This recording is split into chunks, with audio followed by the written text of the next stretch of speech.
పరిమితమించారు. నా పదవికి ఎటువంటి తనాపర భేదాలు చూపించకుండా సభా గౌరవాన్ని పెంపొందించేలా నా బాధ్యతను నెరవేరుస్తానని, పార్టీలకు అతీతంగా రాష్ట్ర అభివృద్ధికి మాత్రమే పెద్దపీట వేస్తూ మన రాష్ట్రాన్ని సంక్షేమ అభివృద్ధి పదంలో నడిపించేందుకు అత్యంత ముఖ్యమైన శాసనసభ నిర్వహణను మరింత హుందాగా రాజ్యాంగ నిబంధనలకు అనుగుణంగా నడిపిస్తానని ఈ సభాముఖంగా ప్రమాణం చేస్తున్నాను. అలాగే గౌరవ సభ్యులందరూ ఈ సభ నిర్వహణ సజావుగా సాగేలా సహకరిస్తారని కోరుకుంటున్నాను. ధన్యవాదాలు.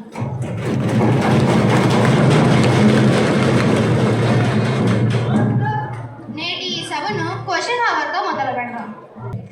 89250222 క్వశ్చన్ అడుగుటకు కుమారి ఆరాధ్య గారిని అనుమతిస్తున్నాను. ధన్యవాదములు అధ్యక్ష. అధ్యక్ష, వైజాగ్ నగరం సిటీ ఆఫ్ డెస్టినీ నుండి సిటీ ఆఫ్ డస్ట్గా ఎప్పుడు మారిపోయింది? అధ్యక్ష, అక్కడ ఉన్న చిన్నపిల్లల లంగ్స్ నలబడిపోతుంటే ఈ ప్రభుత్వం తెల్లమోహం వేసుకొని చూస్తుందా? అధ్యక్ష, వీళ్ళు పొల్యూషన్ కంట్రోల్ బోర్డుని కలెక్షన్ బోర్డుగా మార్చేశారు. అధ్యక్ష, వీళ్ళకి ఆ ఫ్యాక్టరీస్ నుండి వచ్చే నలపొగ కనపడట్లేదా, లేక వీళ్ళ కళ్ళకి వీళ్ళ పార్టీ జెండాలు అడ్డు వచ్చాయా? దీనికి జవాబు చెప్పవలసిందిగా దివిజ గారిని కోరుకుంటున్నాను. ధన్యవాదాలు అధ్యక్ష. అధ్యక్ష, వీళ్ళు వైజాగ్ ని సిటీ ఆఫ్ డెస్టినీ అని అంటున్నారు.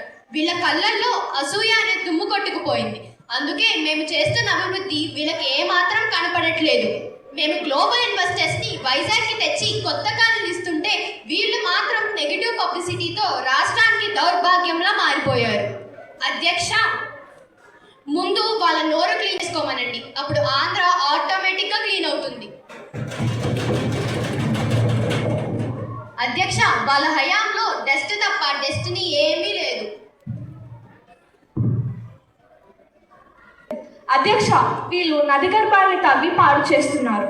వీళ్ళకి ఎన్జిటి వార్నింగ్స్ ఇస్తున్నా వీళ్ళు తమ తలను దించుకోవట్లేదు. అధ్యక్ష, ఈ ఇసుక అమ్మకాల్లో వచ్చిన కోట్ల రూపాయలు ఎవరి పాకెట్లోకి వెళ్ళాయి? మాకు లెక్కలు కావాలి.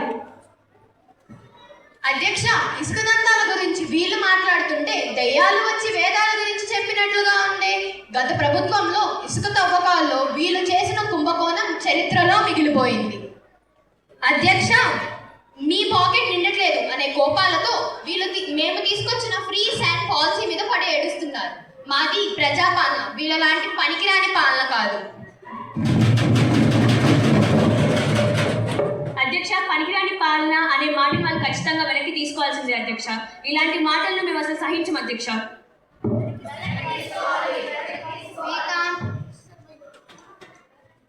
అధ్యక్ష, అది మా మాట కాదు, ప్రజల మాట. అందుకే ప్రజలు వాళ్ళకి ప్రతిపక్ష పార్టీని ఇచ్చారు, మాకు అధికార పార్టీ ఇచ్చారు. అధ్యక్ష, ఈవీఎంలను మ్యానిపులేట్ చేయకపోతే మేము అటు వారు ఇటు ఉండేవారు అధ్యక్ష.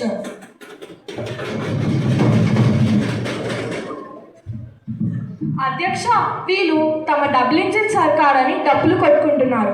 కానీ నిజానికి వీళ్ళ డబుల్ ఇంజిన్ సర్కార్లో ఒక ఇంజిన్ అయితే అభివృద్ధినే తొక్కేస్తోంది, మరొక ఇంజిన్ అవినీతిని పెంచేస్తోంది. అధ్యక్ష, వీళ్ళు కట్టేస్తున్న బిల్డింగ్స్లో కాదు, ప్రజల గుండెల్లో కాలుష్యం నిండిపోయింది. అధ్యక్ష, మా డబుల్ ఇంజన్ గురించి వీళ్ళకెందుకు కొడుకు? మేము డెవలప్మెంట్ అండ్ వెల్ఫేర్ అనే 2 ఇంజన్లతో బుల్లెట్ ట్రైన్లో వెళ్తుంటే వీళ్ళు కరప్షన్ అనే పంచర్ వేశారు. ఇంజన్లతో వెనక్కి లాగుతున్నారు. వీళ్ళ పార్టీకి విజన్ లేదు, కేవలం మేము చేసే కమిషన్ పాలసీస్ మీద పడి ఏడవడం తప్ప. అధ్యక్ష, వాళ్ళ పార్టీ జెండా ఇంటికి పోయింది, వాళ్ళ ఇంజన్ షెడ్కి పోయింది. ఇంకా వాళ్ళు ఎందుకు మాట్లాడుతున్నారు అధ్యక్ష?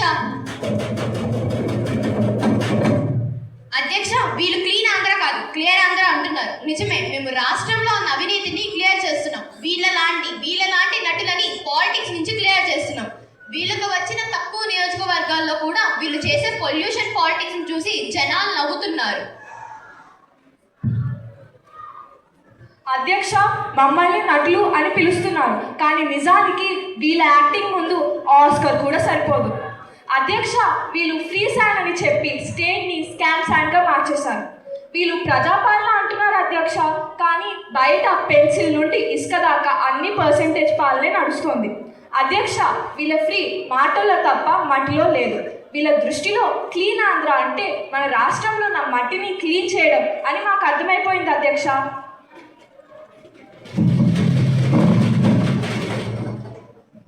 అధ్యక్ష, వీళ్ళకు పర్సంటేజ్ కావాలి, మాకు ప్రజల సంక్షేమం కావాలి. ఫ్రీ శాండ్ అంటే మట్టి అమ్ముకోవడం కాదు, ఇల్లు కట్టుకునే ప్రతి పేదవాడికి మట్టి భారం తగ్గించడం. వీళ్ళు పెన్సిల్ దాకా అన్నారు. అవును, మాకు ప్రతి పెన్సిల్ లెక్క ఉంది, ప్రతి ఇస్కురేణువు దాకా ఆన్లైన్లో రికార్డు ఉంది. మేమేం వీళ్ళలాగా కొండలకు గుండు కొట్టి ప్యాలెస్లు కట్టలేదే. అధ్యక్ష, వీళ్ళ బ్లాక్ మార్కెట్ కు చెక్ పెట్టామనే వాళ్ళ ఏడుపు. అది మాకు అర్థం కానంత దద్దమ్మలేమి కాము మేము.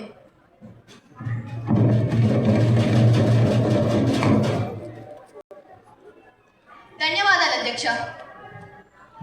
926723 క్వశ్చన్ అడుగుటకు కుమారి ప్రియా గారిని అనుమతిస్తున్నాను. నమస్కారం అధ్యక్ష. అధికార పార్టీ వారు హరిత విప్లవం అని గొప్పగా చెబుతున్నారు, కానీ క్షేత్రస్థాయిలో ఇది అప్పుల విప్లవంగా మారింది. ఆనాడు ఇత్తనం రైతు చేతుల్లో ఉండేది, ఈనాడు కార్పొరేట్ కంపెనీ జేబుల్లో ఉంది. రైతు కళ్ళల్లో ఆనందం ఎక్కడ అధ్యక్ష? ఉన్నదల్లా పురుగు మందు డబ్బాలే. అప్పుడు విత్తనాలు వేస్తే బంగారం పండేది, ఇప్పుడు బంగారంతో విత్తనాలు కొనాల్సి వస్తుంది. దీనికి జవాబు చెప్పవలసిందిగా సాయి మేఘన గారిని కోరుతున్నాను. నాకు ఈ అవకాశం ఇచ్చినందుకు ధన్యవాదాలు అధ్యక్ష. అధ్యక్ష, ప్రతిపక్షం వారు హరిత విప్లవాన్ని అప్పుల విప్లవంగా చిత్రీకరించడం తగదు. ఈ పదాలను వెనక్కి తీసుకోవాలని మా రూలింగ్ పార్టీ తరఫున డిమాండ్ చేస్తున్నాం అధ్యక్ష. అధ్యక్ష, విత్తనాల విషయంలో కార్పొరేట్ కంపెనీల ప్రమేయం ఉన్న మాట వాస్తవమే.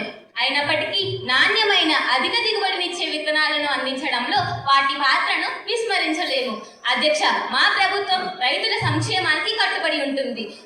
ప్రైవేట్ కంపెనీల గుత్తాధిపత్యాన్ని అరికట్టడానికి మా ప్రభుత్వం తగిన చర్యలు తీసుకుంటుంది అధ్యక్ష.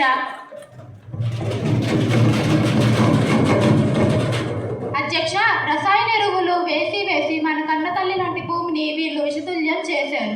ఎక్కువ పండాలన్న ఆశతో భూమిలో ఉన్న సారాన్ని పిండేశారు. రేపు మా పిల్లలకు వీళ్ళు ఇచ్చే ఆస్తి పచ్చని పొలాలు కాదు అధ్యక్ష, పనికిరాని చెవిటి భూమి. ప్రైవేట్ కంపెనీల గుత్తాధిపత్యాన్ని అరికట్టడానికి మా ప్రభుత్వం తగిన చర్యలు తీసుకుంటుంది అధ్యక్ష.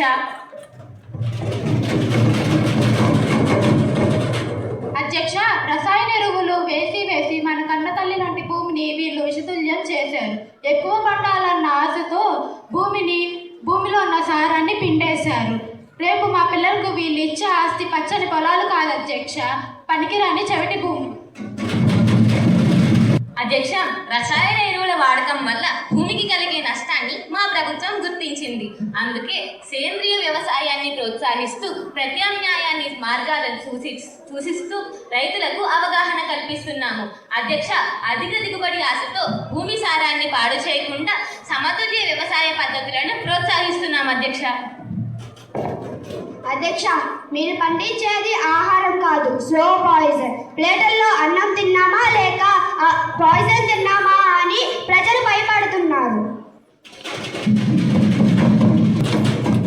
అధ్యక్ష, అప్పుడు తిన్నది బలం, ఇప్పుడు తినేది రోగం. ఇదేనా మీరు హరిత విప్లవం?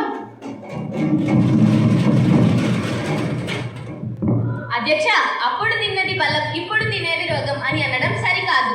వైద్య రంగంలో వచ్చిన పురోగతి వల్ల వాయు ప్రమాణం పెరిగింది.